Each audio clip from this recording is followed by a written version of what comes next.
দেখুন, প্রতিটি মানুষেরই একটি স্বপ্ন থাকে।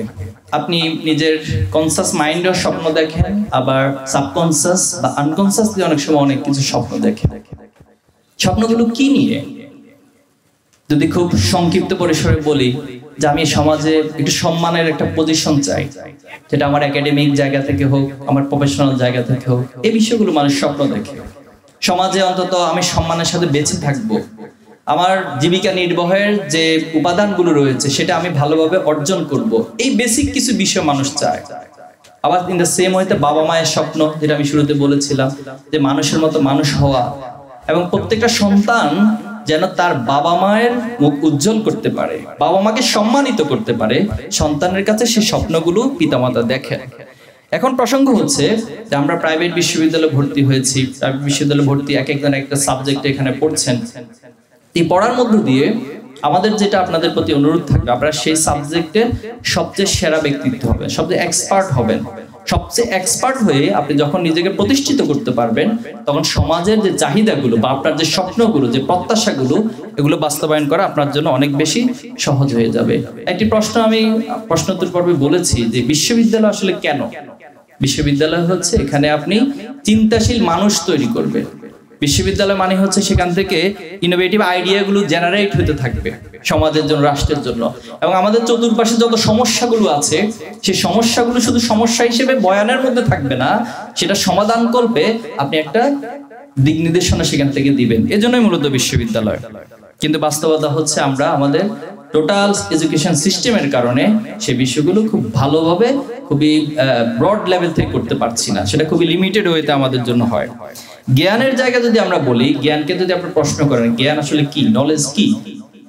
নলেজ হচ্ছে কিছু ইনফরমেশনের নাম। এখন ইনফরমেশন দিয়ে আপনি করবেনটা কি?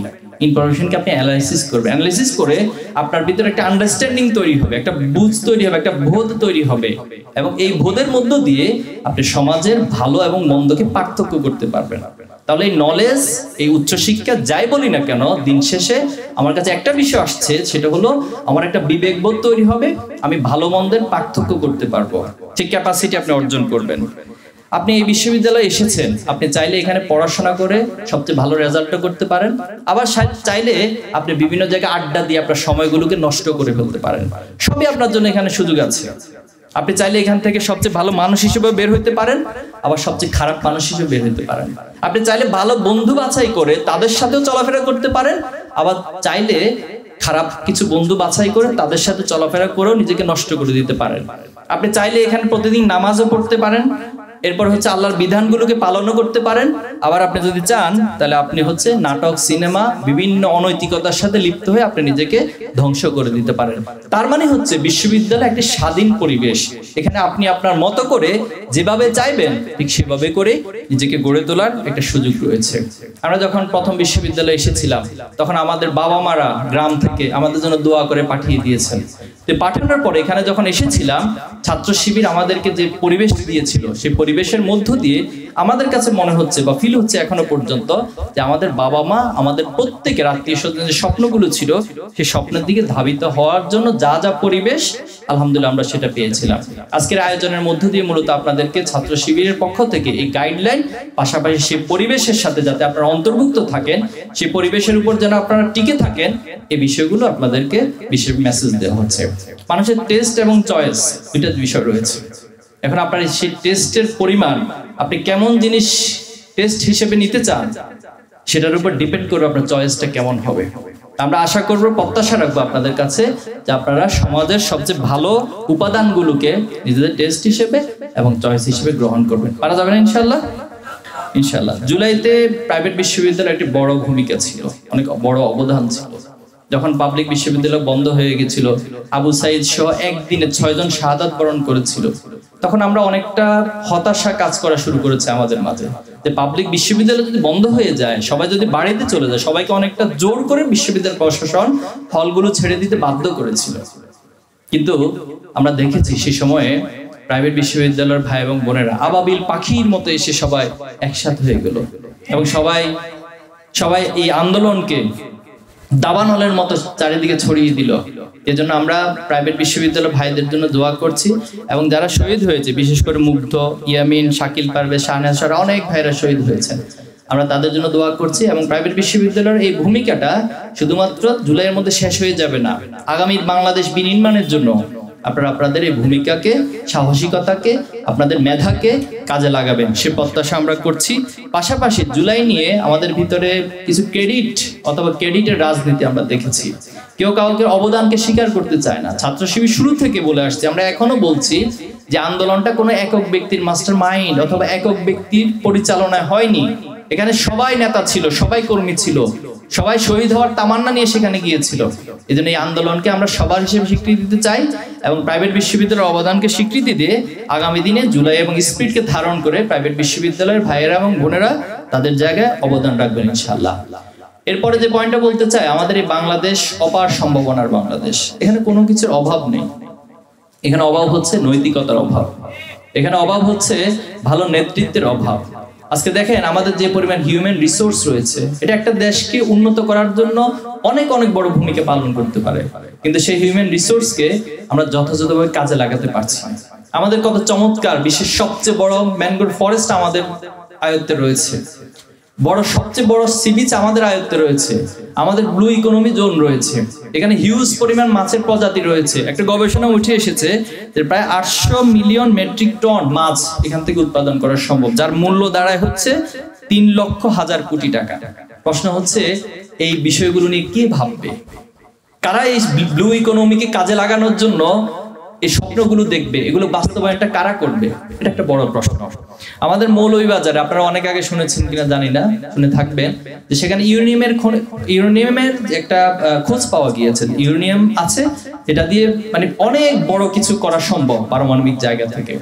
অথচ এটা নিয়ে আমাদের দেশের বাহিরের যারা আছে, হিলারি ক্লিন্টন 2012 সালে বাংলাদেশে এসেছিলেন, তিনি এসে বলেছেন বাংলাদেশের দুইটা জায়গা আমাদের জন্য খুবই গুরুত্বপূর্ণ। একটা হলো সেন্ট মার্টিন, আরেকটা বলা হয়েছিল মৌলভীবাজারের যে কুলাউড়া পাহাড়, সেটার বিষয়ে বলা হয়েছিল।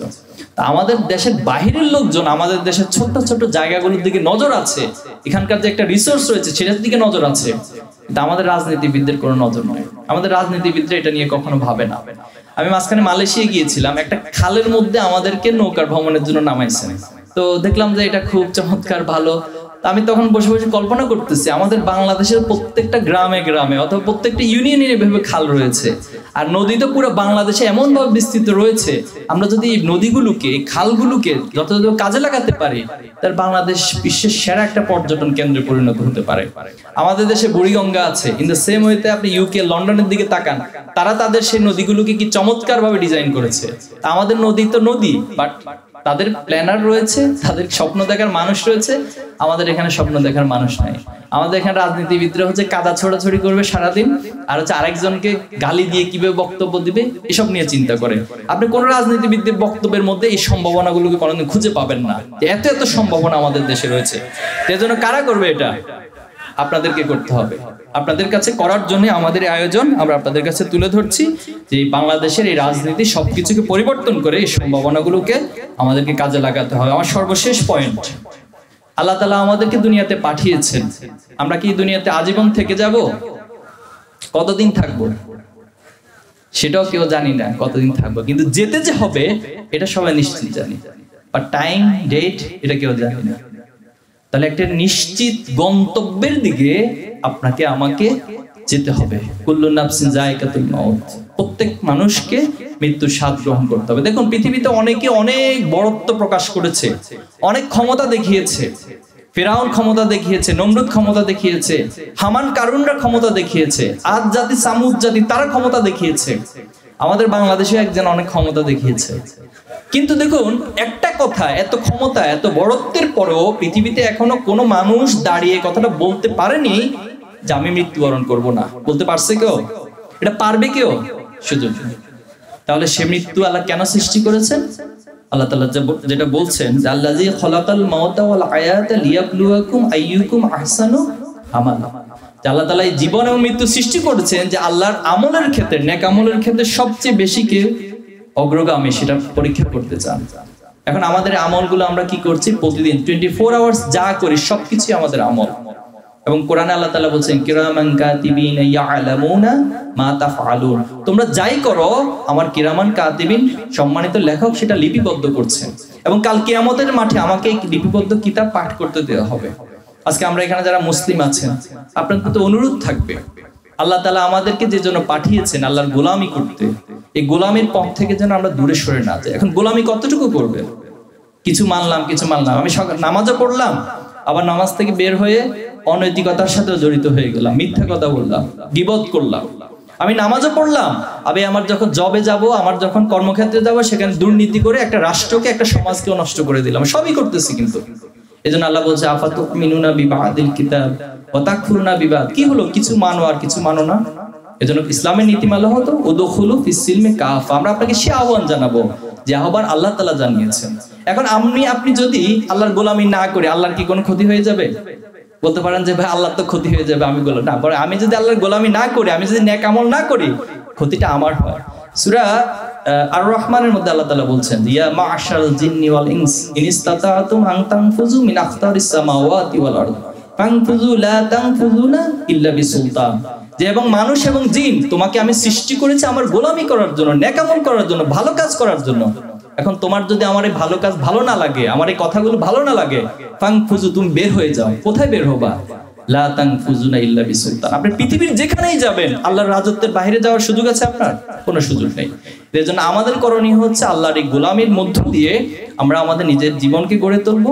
ইসলামী ছাত্র শিবির আপনাকে শুধুমাত্র দুনিয়াতে সফল হতে বলবে না, বরং বিয়ন্ড দুনিয়ার সফলতা আপনাকে আখিরাতেও সফল হবে এবং আল্লাহর কাছে একদম প্রিয় বান্দা হিসেবে, প্রিয় গোলাম হিসেবে কাল কিয়ামতের মাঠে উপস্থিত হবেন। এজন্য আমাদের দোয়া হবে রব্বানা আতিনা ফিদ দুনিয়া হাসানাতাও ওয়া ফিল আখিরাতি হাসানাতাও ওয়া কিনা আযাবান নার। আমরা যতদিন দুনিয়া বেঁচে থাকবো, দুনিয়াতে ন্যায় প্রতিষ্ঠার পক্ষে থাকবো, অন্যায়ের বিপক্ষে থাকবো, জুলুমের বিপক্ষে থাকবো, মাজলুমের পক্ষে থাকবো।